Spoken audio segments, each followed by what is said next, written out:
वंदे मातरम, आप देख रहे हैं नेटवर्क 10। आपके साथ मैं हूं सांची त्यागी। नए कृषि कानून को वापस लेने की मांग को लेकर किसानों का आंदोलन आज भी उग्र हो गया। दिल्ली हरियाणा सीमा पर हजारों प्रदर्शनकारी जमा हुए थे। पुलिस ने आगे बढ़ने नहीं दिया, नहीं माने तो आंसू गैस के गोले दाग दिए। आंदोलनकारी किसानों को तितर बितर करने के लिए पानी की बौछारें भी की गई।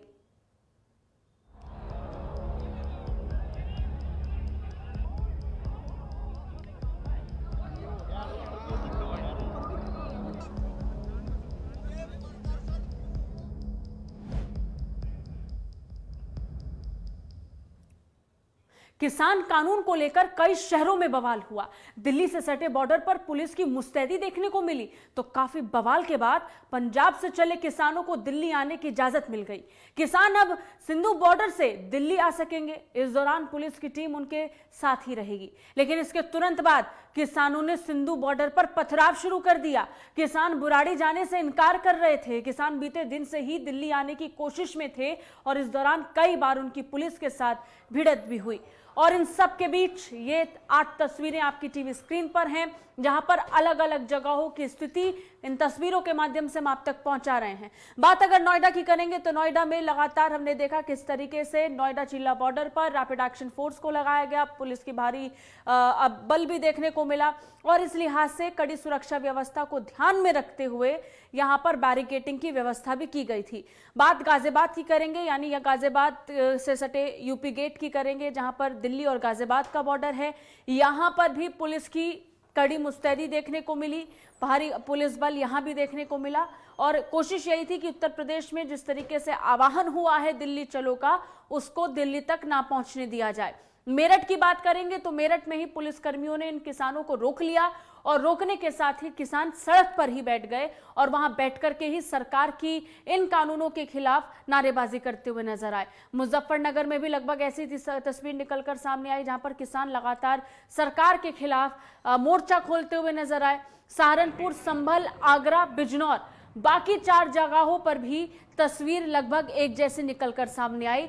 भारी पुलिस बल और पुलिस बल के सामने किसानों का हुजूम जो दिल्ली जाने के लिए आतुर नजर आ रहा था।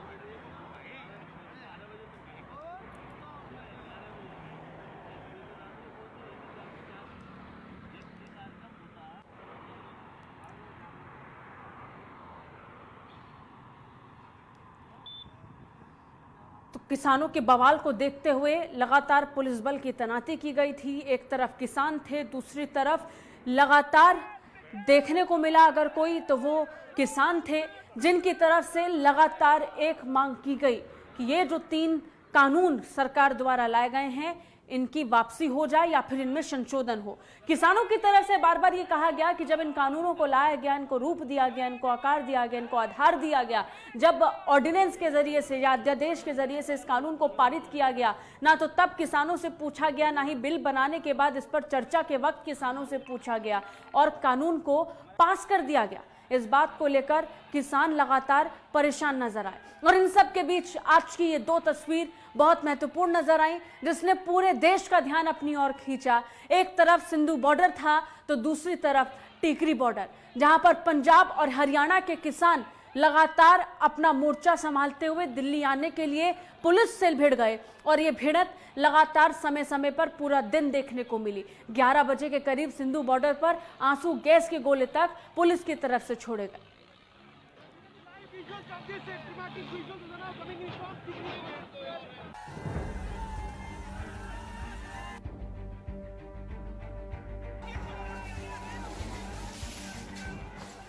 देश के पंजाब, हरियाणा, यूपी के किसानों ने कृषि सुधार के लिए बने बिल का विरोध करने के लिए दिल्ली के लिए कूच किया है। किसानों का मानना है कि नए कानून के बाद न्यूनतम समर्थन मूल्य की व्यवस्था खत्म हो जाएगी और वो कारोबारियों, व्यापारियों के शोषण के शिकार हो सकते हैं। दूसरी तरफ केंद्र सरकार ने कहा है कि कृषि संबंधी विधेयक किसानों के हित में है। इससे आढ़ती और बिचौलिए उनका शोषण नहीं कर पाएंगे। सरकार ने जोर देकर कहा है कि विधेयकों में कहीं भी न्यूनतम समर्थन मूल्य व्यवस्था को खत्म करने की बात नहीं कही गई है। केंद्र सरकार और किसानों के बीच असमंजस बराबर बना हुआ है। ऑल इंडिया किसान संघर्ष कोऑर्डिनेशन कमेटी, राष्ट्रीय किसान महासंघ, भारतीय किसान यूनियन जैसे संगठनों के किसान नेता इस बात से आश्वस्त नहीं हो पा रहे हैं कि कृषि विधेयक किसानों के हितों से जुड़ा है। उनकी अपनी शंकाएं हैं।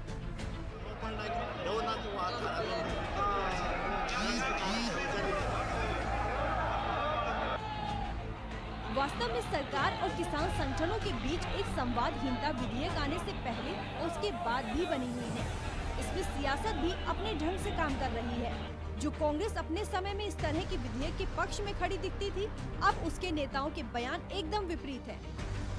किसान नेता जिन सवालों को खड़े कर रहे हैं, कांग्रेस सहित तमाम विपक्षी पार्टियां उन्हीं सवालों को तूल दे रही हैं। कृषि कानूनों के खिलाफ आज पंजाब, हरियाणा के किसानों के प्रदर्शन का दूसरा दिन है। यूपी में भी प्रदर्शन हो रहा है। सिंधु बॉर्डर पर किसानों ने जमकर हंगामा किया है।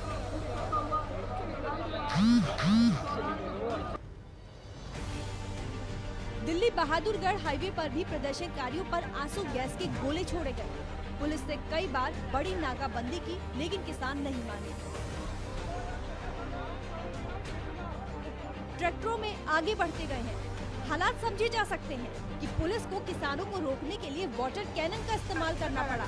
आंसू गैस के गोले छोड़े गए तो कहीं सड़कें खोदी गई। लंबे समय तक किसानों को सिंधु बॉर्डर में रोक कर रखा गया। आखिर किसानों को दिल्ली आने की अनुमति मिली।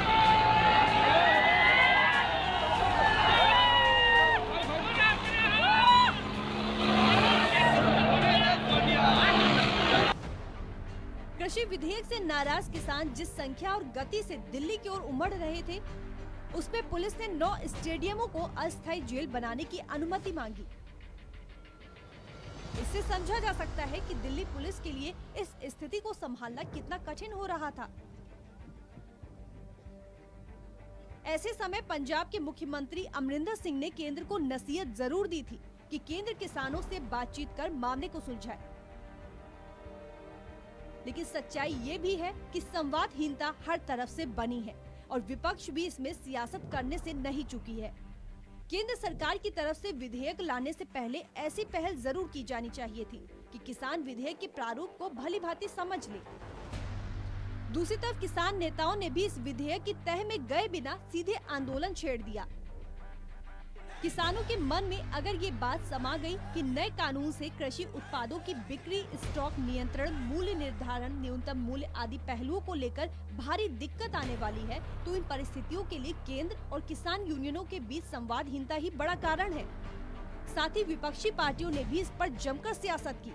ऐसे समय जब देश के प्रधानमंत्री नरेंद्र मोदी कोरोना संकट के समय किसानों की मेहनत की सराहना कर चुके हों, तब किसानों के हित में बेहतर कदम उठाने चाहिए। अगर उनके मन में किसी तरह की शंका है तो उसका समाधान होना चाहिए। केंद्रीय कृषि मंत्री ने कहा है कि सरकार किसानों से बात करने को तैयार है, फिर देखना होगा कि गतिरोध कहां पर है। आखिर इस असमंजस की वजह क्या है?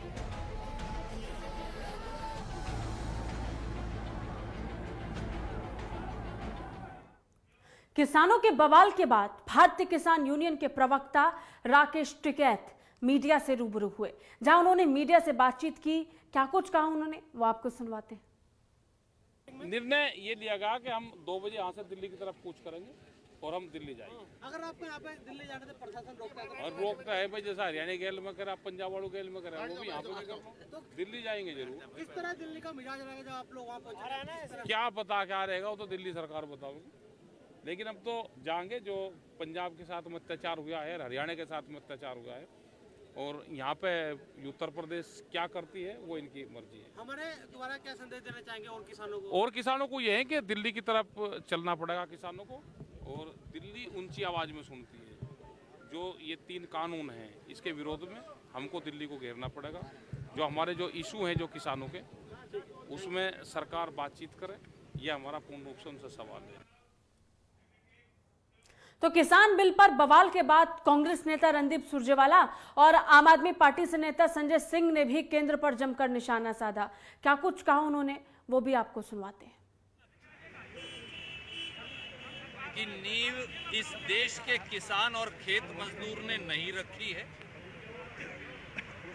क्या हम जिन्होंने किसान के घर में जन्म लिया, ये हजारों किसान पंजाब हरियाणा के जो आए हैं, हम उग्रवादी या अपराधी हैं या दिल्ली की सल्तनत इन किसानों की रोटी से चलती है? किसान की आंख का, किसान के खेत का पानी अब किसान की आंख का पानी बन गया है। और जब दिल्ली और चंडीगढ़ के दरबार किसान को पीड़ित करेंगे, काले कानून बनाकर उसकी रोजी रोटी और समर्थन मूल्य अगर छीनेंगे, तो कांग्रेस पार्टी, ये दलों की क्योंकि लड़ाई नहीं, राजनीतिक लड़ाई नहीं, ये रोजी रोटी खेत खलिहान की लड़ाई है। हम सब, सारे राजनीतिक दल, भारतीय राष्ट्रीय कांग्रेस सहित इस लड़ाई में इस देश के किसान के साथ खड़े हैं और जो कुर्बानी देनी पड़ेगी अपने भाइयों के साथ खड़े होकर देंगे, कंधे से कंधा मिलाकर। हरियाणा पंजाब के बॉर्डर से, दिल्ली हरियाणा के बॉर्डर से, सोनीपत से, अलग अलग जगहों से तमाम विचलित करने वाली तस्वीरें सामने आ रही हैं, जिसमें किसानों को जानवरों की तरह पीटा जा रहा है, उनके ऊपर आंसू गैस के गोलों का इस्तेमाल किया जा रहा है, उनके सामने बैरिकेड लगा के उनको लाठियों से पीट पीट कर भगाया जा रहा है। और ये तस्वीरें इस देश के अन्नदाता की है। वो अन्नदाता जो आपको अन्न देता है, अनाज देता है, आपके पेट को भरने का काम करता है। तो प्रधानमंत्री जी, क्या इसी दिन के लिए इस देश के अन्नदाता ने आपको खिला पिलाकर देश का प्रधानमंत्री वोट देकर बनाया कि आप उनके ऊपर लाठियां बरसाएं, आप उनके ऊपर आंसू गैस का गोला इस्तेमाल करें और आप उनके साथ जानवरों जैसा व्यवहार करें? आज दिल्ली की पुलिस ने दिल्ली के मुख्यमंत्री से 9 स्टेडियम मांगे हैं जिसमें जेल बनाकर किसानों को रखा जाएगा। यह बड़ी अजीब बात है। जो किसान देश को अन्न देता है, जो किसान प्रधानमंत्री से लेकर आम आदमी का पेट भरता है, आज उसको जेल में रखने के लिए स्टेडियम मांगे जा रहे हैं दिल्ली के मुख्यमंत्री आदरणीय अरविंद केजरीवाल जी से। मैं अरविंद केजरीवाल जी से अनुरोध करूंगा कि देश के करोड़ों अन्नदाताओं के सम्मान के लिए आगे आएं और जेल की मांग को ठुकराकर उनका दिल्ली की धरती में, देश की राजधानी में स्वागत करें। और इस गर्माती सियासत में सपा भी पीछे नहीं है। सपा नेताओं ने भी केंद्र सरकार को जमकर घेरा। केंद्र की नीतियों और सरकार के कानून को लेकर सपा नेताओं ने क्या कुछ कहा, वो भी सुन लीजिए। तो इन सारे मुद्दों को लेकर के, किसानों के मुद्दों को लेकर के, जो जिस तरीके से किसान आंदोलित है, उत्तर प्रदेश का किसान परेशान हो रहा है, धरने प्रदर्शन पे बैठा हुआ है, हर जगह लगातार उसको विरोध कर रहा है, सरकार उसको दबा रही है, कुचल रही है। सब किसान ये कह रहा है कि साहब हमें हमारा दाम दे दीजिए, एमएसपी दे दीजिए, धान का 1865 रुपए दे दीजिए, बाजरे का दे दीजिए जो अनाउंस है, वो भी नहीं मिल पा रहा है। उसको जाड़े के मौसम में, ठंड में उसके ऊपर लाठीचार्ज हो रहा है, उसके ऊपर पानी फेंका जा रहा है, उसको अन्याय और अत्याचार हो रहा है। इतनी पुलिस लगा रखी है, ऐसा लग रहा है जैसे कि कोई टेररिस्ट आ रहा है यहाँ पर। तो इन सब की बातों में लोगों से मिलने, प्लस जो 2022 का चुनाव है उसमें हमारे अध्यक्ष जी हैं, विधायक जी, हमारे प्रदेश अध्यक्ष जी लोहिया वाहिनी के पूर्व प्रदीप, इन सबके साथ लेकर के हम लोग इस मकसद से आए आगरा कि लोगों के साथ मिलकर के उनको उत्साहित कर सके, उनमें जोश भर सके, उनकी नीतियां फिर से उनके बीच रख सके। समाजवादी पार्टी आने वाले वक्त में क्या काम करने जा रही है, किस एस्पिरेशंस, किस विजन के साथ 2022 में उत्तर प्रदेश को किस तरह आगे लेके चलना चाहते हैं, किस तरह वापस विकास की तरफ लौटना चाहते हैं, इकोनॉमिक ग्रोथ की तरफ लौटना चाहते हैं, ट्रेड एंड इन्वेस्टमेंट की तरफ लौटना चाहते हैं, अपॉर्चुनिटी की तरफ लौटना चाहते हैं। देखिए, भारत एक कृषि प्रधान राष्ट्र है। बावजूद इसके मोदी सरकार ने किसान बिल, इसेंशियल कमोडिटीज़ एक्ट और श्रम कानूनों में जो संशोधन किया है या बिल लेकर के ये आए हैं, वो किसानों की ताकत, वो मजदूरों की ताकत और आम देशवासियों की ताकत को निकाल करके चंद अमीरों के हाथ सौंपने की कोशिश की है। और इसी वजह से उन्होंने ये किसान बिल पेश किया और अन्य संशोधन लाए हैं। इसके वजह से किसान आंदोलित है, मजदूर आंदोलित है, आम जनता आंदोलित हो गई है। अगर आप किसान बिल लेकर के आए थे, अगर आपने एमएसपी उसमें घोषित कर दी होती, तो निश्चित रूप से कम करार की जगह संविदा हुआ होता। और अगर हमारे बड़े व्यापारी जो कि कॉन्ट्रैक्ट खेती, छोटे किसान हमारे यहाँ ज़्यादा हैं, 86% हैं, वो कैसे आखिर एएमयू सिग्नेचर करते? तो उन पे जो प्रेशर बनाते, तो प्रेशर नहीं बन पाता अगर उन्होंने घोषित मूल्य दिया होता, क्योंकि तब एग्जीक्यूशन की कार्रवाई हमारा कृषक करा सकता था। लेकिन सरकार ने जानबूझ करके ये नेग्लिजेंसेस किए। और किसानों के विरोध और विपक्ष की सियासत के बीच बीजेपी नेताओं ने सभी विरोधियों पर इसका पलटवार किया। बीजेपी ने किसानों को भड़काने का आरोप लगाया तो किसान के बवाल पर भी सवाल खड़े हो रहे हैं। भारत के यशस्वी प्रधानमंत्री ने कहा है कि ये जितने कानून बने हैं वो देश के सभी किसानों को समान अवसर प्रदान करता है। दूसरी सबसे बड़ी बात है कि भारतीय जनता पार्टी की सरकार किसान विरोधी नहीं है। अगर सारी पार्टियां, राजनीतिक पार्टियां या किसान संगठन वो किसान हित के लिए काम कर रहे हैं या उनके लिए किसान हित सर्वोपरि है तो सरकार सभी विषयों पे बात करने को तैयार है। जो किसान के हित में कार्य होगा वही कार्य सरकार कर रही है, क्योंकि आने वाले समय में जो भारत की गौरव गरिमा पूरे विश्व के पटल पे बढ़नी है तो यशस्वी प्रधानमंत्री ने किसानों को समृद्ध करने की जो मूल मंत्र अपनाया है उस मूल मंत्र के साथ अगर इस तरह किसानों को बरगलाया जाएगा और आंदोलन का स्वरूप हिंसात्मक होगा तो हमें लगता है कि किसानों को सोचना चाहिए। जो भी किसान हैं उनको सोचना चाहिए कि इस तरह का आंदोलन जो है किसान के हित में नहीं है। और सरकार सभी विषयों पे गूंगी बहरी सरकार नहीं है, सभी विषयों पे परस्पर बैठ के बात करने को पहले भी तैयार थी, आज भी तैयार है। और कोई भी किसान की समस्या हो उसके लिए हमेशा ये सरकार तैयार है, थी और रहेगी। दिल्ली में आम आदमी पार्टी के जो नेता हैं, जिनकी सरकार है, वो दिल्ली में किसानों की खाद की पराली की खाद बना रहे हैं। मुझे बताइए कहाँ बनी। और दूसरी बात, जब दिल्ली के किसान को कोई समस्या नहीं है तो फिर वो उन लोगों के लिए ऐसी जमीन क्यों तलाश रहे हैं। वो चाहते हैं कि दिल्ली में अराजकता हो, इसलिए कानून व्यवस्था को बिगाड़ना चाहते हैं। आम आदमी पार्टी का तो ध्येय यही है कि जब जब अराजकता होगी, जब जब देश विरोधी बातें होंगी, तब तक उनको समझते हैं कि उनका राजनीतिक विकास होगा, इसीलिए इस प्रकार की हरकत वो कर रहे हैं। तो सुबह से किसानों ने दिल्ली में बॉर्डर पर हंगामा किया। आखिर सुबह से क्या हुआ उसको ग्राफिक्स के जरिए अब आपको समझाते हैं। साथ ही किसान कानून क्या है उसके बारे में भी आपको बताएंगे। आपको बता दें, तकरीबन सुबह 9:21 पर दिल्ली की ओर किसान कूच करते हुए नजर आए। 10:23 पर दिल्ली पुलिस ने दिल्ली सरकार से 9 स्टेडियमों को स्थायी जेल में तब्दील करने की एक अनुमति मांगी थी। और इस बीच तकरीबन 11 बजे किसान और सुरक्षा बलों की टिकरी बॉर्डर पर झड़प हो गई। 11:06 के पास टिकरी बॉर्डर पर पुलिस ने बैरिकेड के रूप में ट्रक को लगा दिया। 9 स्टेडियमों को अस्थायी जेल के तौर पर बदलने की अनुमति नामंजूर 12 बजे के बाद हुई। तकरीबन 1 बजे मथुरा में कुछ प्रदर्शनकारी सड़क पर जाम लगाते हुए नजर आए। तकरीबन 1 बजे शंभू बॉर्डर पर सुरक्षा बलों ने वाटर कैनर और आंसू गैस के गोले छोड़ दिए। डब्बावाली पंजाब हरियाणा बॉर्डर पर किसानों ने सड़क पर लगे पुलिस के बैरिकेड को तोड़ा और तकरीबन 2 बजे किसानों के दिल्ली कूच के चलते भिवानी में झड़पें हुई। तकरीबन 1:44 में मेरठ के रास्ते पर भी कई लंबा जाम लग गया। सिंगू बॉर्डर पर किसानों पर सुरक्षा बलों ने आंसू गैस के गोले छोड़े। 2 बजे के बाद वहीं 2:30 बजे किसानों को बुराड़ी के निरंकारी ग्राउंड पर प्रदर्शन करते हुए देखा गया। दिल्ली गाजियाबाद बॉर्डर पर भी कड़ी निगरानी रखी जा रही है और इस बीच भारी मात्रा में सीमा पर सुरक्षा बल की तैनाती की गई है। आपको ये बता दें, किसानों ने पुलिस की बैरिकेडिंग तोड़ दी। प्रधानमंत्री आवास के तहत इसको लाया है। पुलिस ने कई किसान नेताओं को इस मौके पर गिरफ्तार कर लिया। पीएम आवास तक पहुंचने वालों में कई आम आदमी पार्टी के नेता भी शामिल थे। आवश्यक वस्तु कानून 2020 क्या है? अनाज, दलहन और तिलहन, प्याज, आलू को आवश्यक वस्तुओं की सूची से हटाने का प्रावधान है। इसके साथ ही आवश्यक वस्तु कानून में इससे किसानों को सही मूल्य मिल सकेगा, बाजार में स्पर्धा बढ़ेगी। आपको ये बता दें कि जमाखोरी रोकने के लिए उत्पादन, सप्लाई और कीमतों को नियंत्रण रखना एकमात्र उद्देश्य रहा।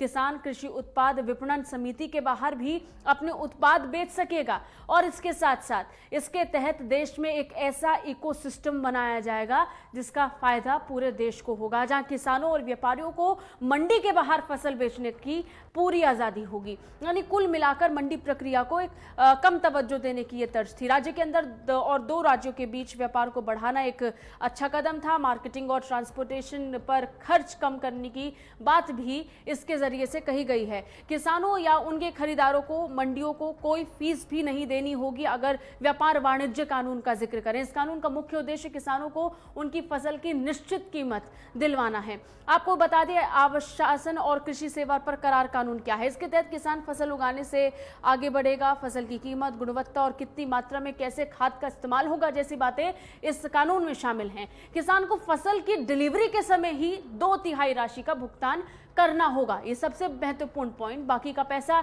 30 दिन के अंदर उन्हें भुगतान के रूप में वापस करना होगा। इसके साथ ही इसमें यह प्रावधान भी है कि खेत से फसल उठाने की जिम्मेदारी खुद व्यापारी की होगी। अगर कोई एक पक्ष समझौते को तोड़ेगा तो उस पर पेनल्टी भी लगाई जाएगी। इस कानून के तहत ये राहत किसानों को मिली है। ये कानून कृषि उत्पादों की बिक्री, फार्म सेवाओं, कृषि बिजनेस को बढ़ावा देने के लिए है। बड़े खुदरा विक्रेताओं और निर्यातकों के साथ किसानों को जोड़ने के लिए एक सशक्त कानून है। आपको बता दें कृषि कानून पर क्या भ्रम फैल रहा है और इस पर क्या दावा सरकार कर रही है। ना इन कानून से एपीएमसी को लेकर जानकारी दी गई कि वो एक भ्रम के रूप में है। निजी कंपनियां किसानों का शोषण करेंगी ऐसा दावा किया गया। हालांकि सरकार ने कहा ऐसा नहीं है। किसानों को एमएसपी से बाहर रखने की बात कही गई है। किसानों से एमएसपी को व्यवसाय रूप में जोड़ने की बात कही है। यह बहुत महत्वपूर्ण पॉइंट है जिसको लेकर लगातार चर्चाएं बनी हुई हैं। यानी इन भ्रमों के पीछे लगातार सरकार अपनी तरफ से दावों को रख रही है। ज्यादा जानकारी के साथ हमारे सहयोगी विवेक दीक्षित भी जुड़ गए, उनसे बात करेंगे। विवेक, सबसे महत्वपूर्ण 2 पॉइंट बार बार निकलकर सामने आ रहे हैं, वो है एमएसपी। यानी जिस तरीके से एमएसपी को लेकर एक पक्ष किसानों का रहा है, दूसरी तरफ सरकार का है, इस पर कहीं ना कहीं तालमेल नहीं बैठ रही और कंफ्यूजन अभी भी है। यही कारण है ये आंदोलन देख रहे हैं। और दूसरा पॉइंट एमएसपी के बाद अगर पड़ता है तो वो है मंडी को लेकर कि क्या मंडी प्रक्रिया को सरकार ध्वस्त करना चाहती है। इन्हीं 2 बड़े कारणों के इर्द गिर्द ये आंदोलन टिकता हुआ नजर आता है। विवेक, बिल्कुल, जो कृषि कानून लागू हुआ है वो किसानों को समझाने का एक प्रयास किया जा रहा है कि कम से कम किसान समझे। एनएफटी की अगर बात कही जाए तो कहीं ना कहीं किसान इसका विरोध कर रहे हैं। लगातार उनका कहना है कि अगर हम जो भी माल खरीद के लाते हैं तो डायरेक्ट हम मंडी में बेचें, तो कहीं ना कहीं उनको एक दुविधा का सामना करना पड़ रहा है। तो कहीं ना कहीं आज जो प्रयास है, अगर दिल्ली सरकार की, अब केंद्र सरकार की बात करें तो अगर पूरा किसान जो भी यूनियन आंदोलन कर रहा है तो सबसे बड़ी बात यह है कि उनको समझने का प्रयास करना चाहिए किसानों को। कहीं ना कहीं सरकार जो चीजें लागू कर रही है तो उनको समझने का प्रयास करना चाहिए। लेकिन जो भी किसान हैं उनका कहना है कि हम वहां पर पहुंचेंगे, जनता मंच पर धरना देंगे या रामलीला मैदान धरना देंगे, लेकिन इनके लिए निरंकारी गार्डन का इनका जो वहां पे आने के लिए बोला गया, लेकिन कहीं ना कहीं किसान समझने का प्रयास नहीं कर रहा है। और इन सब के बीच किसानों को यह शिकायत भी है कि शुरुआती दौर से जब संशोधन का जिक्र हुआ या फिर जब लगातार एक अध्यादेश के जरिए से कानून लाया गया, ना उस समय उनसे बात की गई, ना फिर बिल को लाते समय उनसे पूछा गया और ये कानून में भी बदल गया। तो ये लगातार संगठनों की तरफ से मांग उठ रही है। हालांकि किसानों को प्रमुख तौर पर एमएसपी को लेकर शिकायत है और मंडी प्रक्रिया को लेकर शिकायत है। बहुत बहुत शुक्रिया विवेक तमाम जानकारी के लिए। यानी कुल मिलाकर न्यूनतम समर्थन मूल्य क्या उनको सरकार आगे देगी या नहीं, इसको लेकर सवाल उठ रहे हैं। हालांकि सरकार यह दावा कर रही है कि एमएसपी मिलेगा, इसके साथ साथ मंडी प्रक्रिया भी ध्वस्त नहीं होगी, ये सरकार ने आश्वासन दिया है। लेकिन फिर भी बार बार किसानों को भड़काया जा रहा है और एक बड़ा प्रश्न चिन्ह इस पर उठ रहा है। फिलहाल के लिए बस इतना ही, लेकिन देश और दुनिया की तमाम खबरों के लिए आप देखते रहिए नेटवर्क 10। जय हिंद।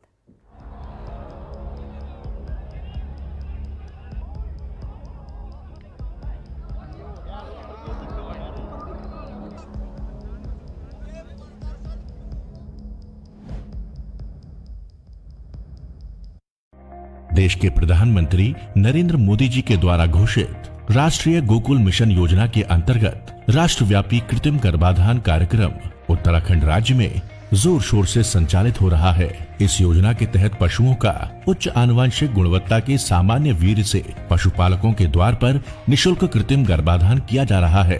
राष्ट्रव्यापी कृत्रिम गर्भाधान योजना फेज 1 की सफलता को देखते हुए फेज 2 को 1 अगस्त 20 से पुनः प्रारंभ किया गया है। ये 31 मई 2021 तक चलेगी। प्रत्येक जनपद में 50,000 कृत्रिम गर्भाधान करने का लक्ष्य है। योजना के अंतर्गत 3 लाख कृत्रिम गर्भाधान